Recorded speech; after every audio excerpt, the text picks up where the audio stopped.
എൻ്റെ പേര് നീതു. ഞാനൊരു ഹിന്ദുവാണ്.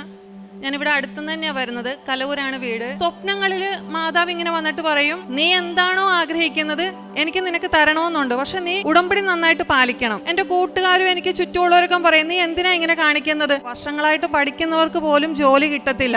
ആ പാട്ടിൽ ഇന്നലെ തുടങ്ങി നിനക്ക് എങ്ങനെ ജോലി കിട്ടാനാ, നിനക്ക് കിട്ടില്ല, നീ വേറെ എന്തെങ്കിലും പണിക്ക് പോകുന്നൊക്കെ പറഞ്ഞ് എന്നെ കളിയാക്കുമായിരുന്നു. എനിക്ക് ആ എക്സാമിന് ഡേറ്റ് കിട്ടിയത് മാതാവ് ഇവിടെ പ്രത്യക്ഷപ്പെട്ട ഡിസംബർ 7-നായിരുന്നു. അപ്പം എനിക്ക് മനസ്സിലായി മാതാവ് എനിക്ക് വേണ്ടി എന്തോ ഒന്ന് പ്ലാൻ ചെയ്യുന്നുണ്ടെന്ന്. ഒത്തിരി പേര് കളിയാക്കുമായിരുന്നു, പക്ഷേ മാതാവ് എന്നെ അവരുടെ മുമ്പിൽ ഉയർത്തി കാണിക്കുകയാണ് ചെയ്തത്. അപ്പം ഞാൻ മാതാവിനൊരു വാക്ക് കൊടുത്തിട്ടുണ്ടായിരുന്നു, മാതാവ് എനിക്ക് 1-ാം റാങ്ക് തന്ന് എന്നെ ഉയർത്തുവാണെങ്കിൽ മാതാവിന് നന്ദി പറഞ്ഞൊരു ഫ്ലെക്സ് വെക്കുമെന്ന്. ഇന്നലെ രാത്രി 12 മണിക്ക് ആളെ കിട്ടാഞ്ഞിട്ട് ഞാൻ എങ്ങനെയൊക്കെയോ സംഘടിപ്പിച്ച ആ രാത്രിയിൽ നമ്മുടെ സ്ഥലത്ത് അവിടെ മാതാവിന് നന്ദി പറഞ്ഞ് ഫ്ലെക്സ് വെച്ചതിന് ശേഷമാണ് ഇവിടെ സാക്ഷ്യം പറയാൻ വന്നിരിക്കുന്നത്.